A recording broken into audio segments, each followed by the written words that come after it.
Hello everybody. It's a little bit later in the week and Josh and I have, well, mostly Josh, he's been setting up the stakes throughout the week so that we could square up this area because we plan on working on fencing this weekend with getting the posts dug and set so that we can then work on fencing.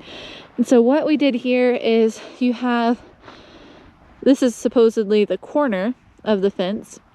That's a little bit of spray paint.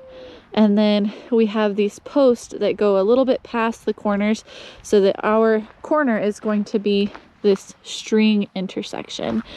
And what we did here was we measured off of our fence line. And so the back side of this garden is going to be set about 21 feet off of the fence line. So we measured off 21 feet. We went down 115 feet, measured off 21 feet.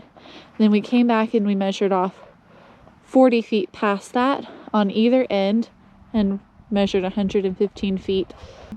Then we get to do the project of squaring it off, where we make sure that our edges are the right distance from the fence, and then we measured 40 again, and then we measured the intersections and made sure that they matched.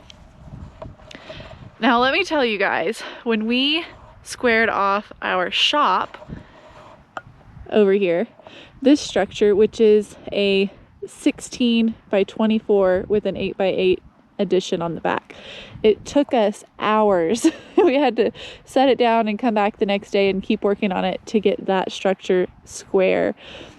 And this one, the very first try, it was already square. We really didn't have to even adjust it at all. Our initial measurement was square. That is such a good feeling. I mean, we were expecting to spend the rest of the evening to get this area square for our fencing so that can be square, and what a good feeling. That is so cool. So what we did is we aren't planning on putting these posts in the ground until this weekend. So we went ahead and spray painted because we were afraid that animals are going to walk through here and trip up our lines and then pull it out of square or pull on the stakes that we have. So he's pulling the lines off so that they can't mess with the strings. And let me just show you, we cleared this area this past weekend and it is Thursday today, so 4 days ago. And let's see, we have our dog tracks on here. I was showing Evie our spot. We've got deer prints, we've got rabbit prints, we've got, let's just walk down this way. That may be some kind of canine print, I don't know. We've got all kinds of prints just scattered through here. There's some more deer crossing right through.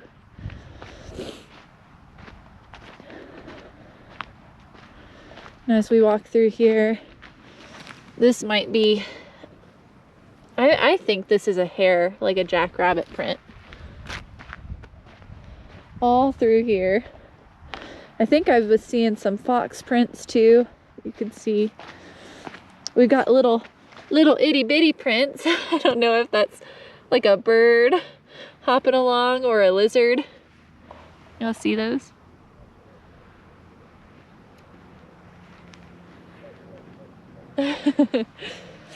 Not that that's gonna trip our line or anything, but the point is,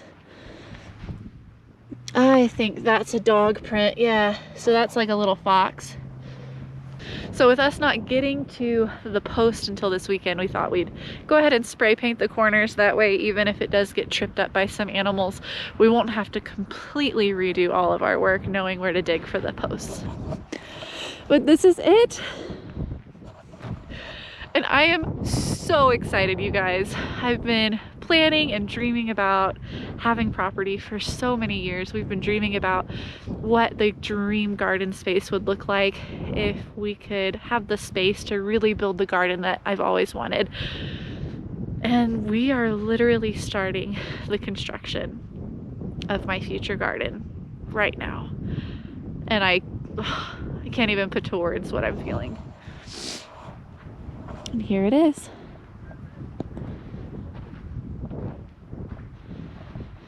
Wow. And then, you know, just a few years from now, I'm going to look back at this video and think, wow, remember when it was just a bare patch of dirt? Oh, it's going to grow so quickly. So in planning this garden space, we've already revised it a little bit, and we'll have to show you guys more as we build it. But essentially, we're going to come 12 feet off the fence line as a place to pull a tractor in or an ATV to unload materials like soil or gardening supplies or plants. And so we're going to have a 12 feet by this 40 to pull in and do things with vehicles. We're also going to have 6 feet off the fence line as a path that the tractor can fit down. So the tractor can go all the way around this perimeter inside to offload things more towards the center. And then up here at the front, this is going to be the front of our garden.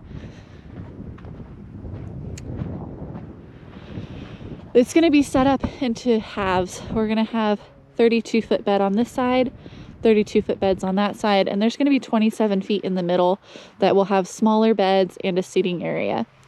Off of this front fence line, we're going to have a 2-foot wide bed, and then we're subsequently going to have 4-foot wide beds by 32 foot long on this half, and then it's going to be mirrored on the other half.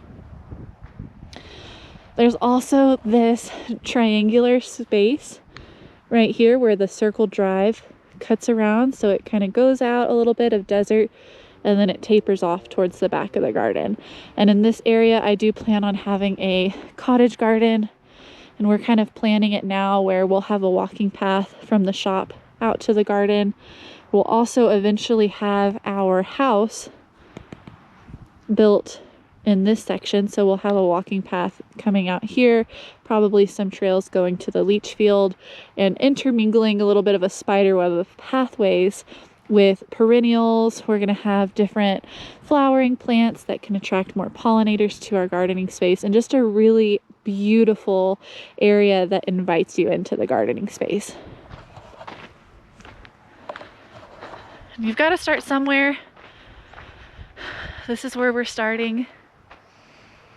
I can't wait to bring you guys along.